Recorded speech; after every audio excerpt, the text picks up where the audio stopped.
Aloha, aloha kako. My name is Leilani Chan. I am based right now in Los Angeles, the home of the Tongva, land of the indigenous people. And I was born and raised in Hawaii, so I travel back and forth to Hawaii as much as I possibly can, except for, of course, this year during the pandemic. It's been the longest I've been away from home in a while. Uh, Mama Ina, do you want to introduce yourself and say where you're calling from?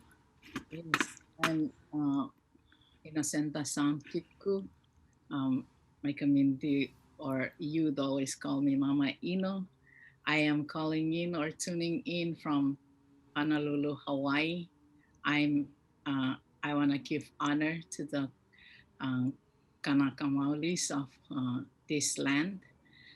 I am on the Aupua of uh, Kaleo Opalena in Kalihi, and um, I'm 52 years old. I can't believe it. And I am brown skin and beginning to have white hair. Oh, thank you. And I'm I am 51. No, wait, I'm 50 years old. I turned 51 this year. And since you divulged your age, um, I was born and raised in Hawaii, but I am not Kanaka Maoli or Pacific Islander. I run a theater company called TeAda Productions. Most of my roots and spirit reach towards Hawaii, and the name of our company is called TeAda, but you can pronounce it any way you want to pronounce it. It's a Spanglish Ebonics way of speaking, and since I'm from Hawaii, um, I say, oh, you like go to the theater because Pidgin Creole of Hawaii is my first language. And we have been, my partner, Ova Salpang, and I run the company from Los Angeles, but we travel all over. The purpose of our company is to tell the stories of people of color who are not represented in mainstream media or main stage theaters. What our work is called these days is devised ensemble practice. And my partner Ova Salpang was raised in Kalihi Valley, and we went back home to Hawaii about 10 years ago or something. And after having just developed a piece about Laotian refugees in the US, and we met Mama Ino through some other mutual friends, and the experiences that Mama Ino was telling us about what was going on in the Micronesian community seemed to echo a lot of what was going on in the Laotian community right after the Vietnam War for Southeast Asians. And we just felt that we wanted to kokua and give back to Hawaii and see if we could help the community tell these stories through theater, because that is where we are based. Um, and I wanted to hand it over to you, Ino, as we it took us a long time to get the project started, but you really made it possible for us to do the work by doing the protocol in the community before we even started. I guess I want to ask you, do you want to say something about that and why you felt it was important that we do this project? Yes. Thank you very much, Leilani.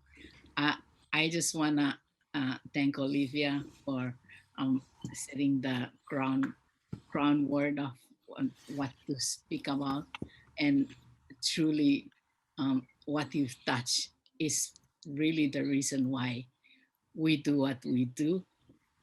I also run a after school program, which is called Pacific Voices, and we uplift our protocols, who we are, our ancestors, our land, our ocean, and one another, and how that relationship is so um, important.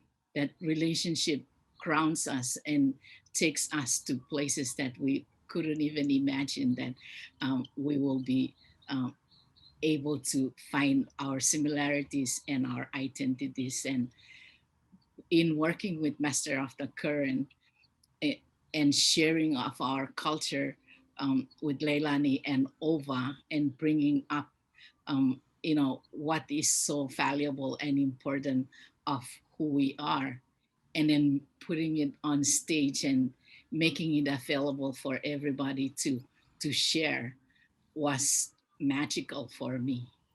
And I just want to say that um, I cannot say enough mahalo or kilisosapur, and thank you very much to our elders who grounds us in reminding us that um, the importance of our identity. So when Tamanapoli Otoko share, um, we used to be masters of the Pacific Ocean, but today we are slaves to the currency of United States. It touches my heart in so many levels. And I also see the struggle of how the next generation are not equipped enough to really be grounded and move forward because of their identity that is being lost. And so hoping that there is a way to continue to uplift our culture in a sense that it doesn't make us be the forgotten group. You know, we were the new kids on the block um, 10 years ago trying to find our places.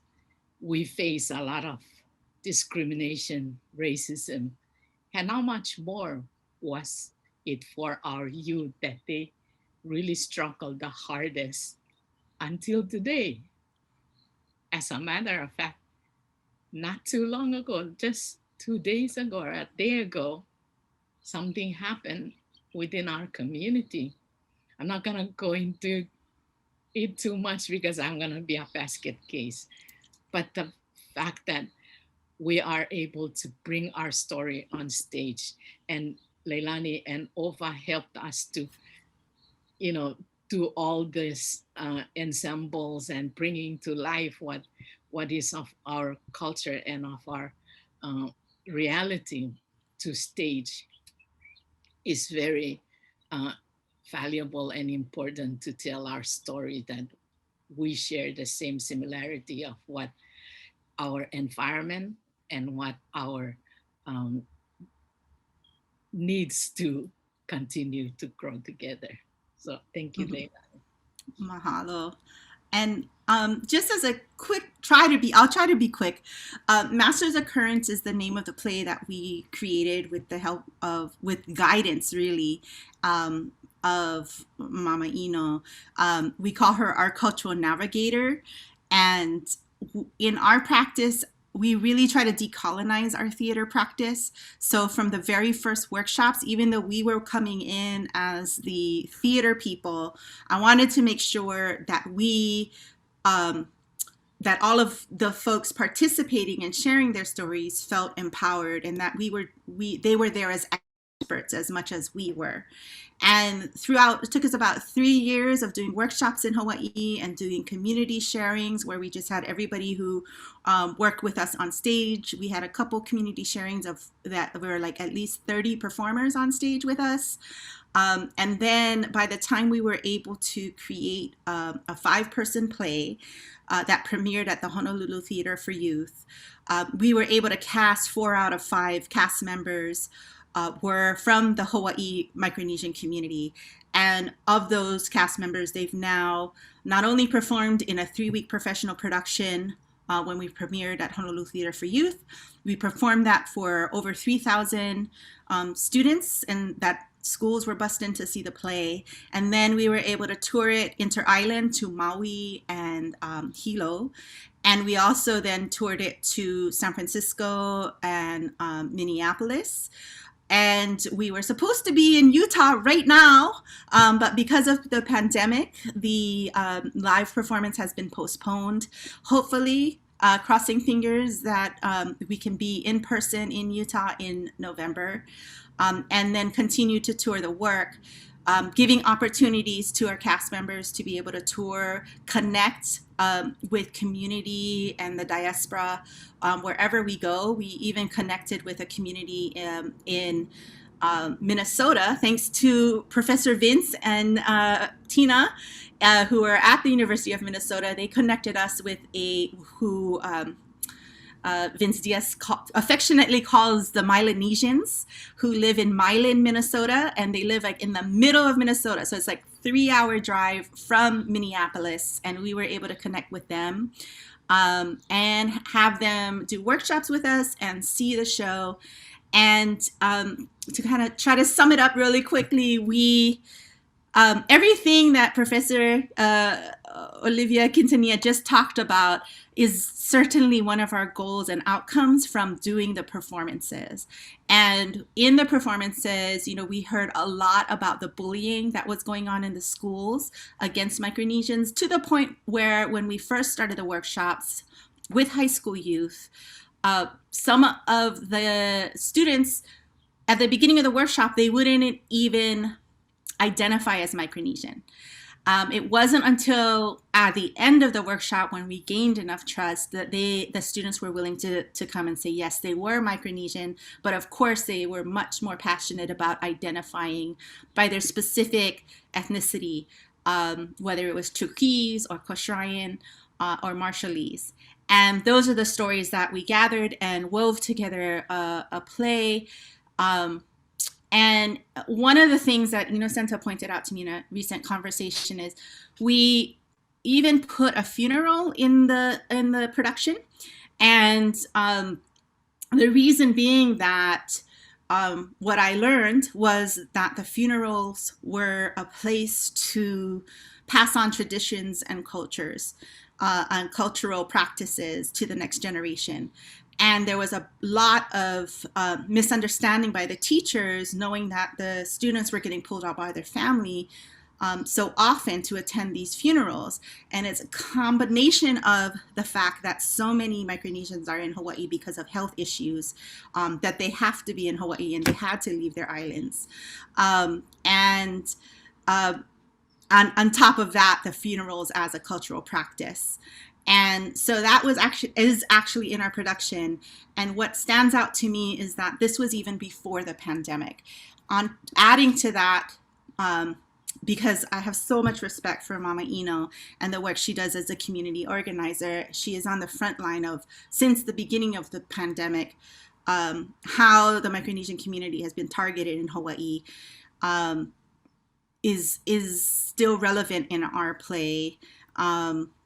And I don't want to put you on the spot, Mama Ino, but I just learned so much from that practice, and it just makes me so worried for the community right now during the pandemic, being targeted, being blamed, but also so many indigenous communities, those who are passing might be the last ones holding the language of that community and the last one to practice those cultural practices. So this is an ongoing concern that I am aware of, and with recent incidents in Hawaii, it's only compounding that. So I'll wrap it up. We have more to discuss, but I am so honored to be here with all of you.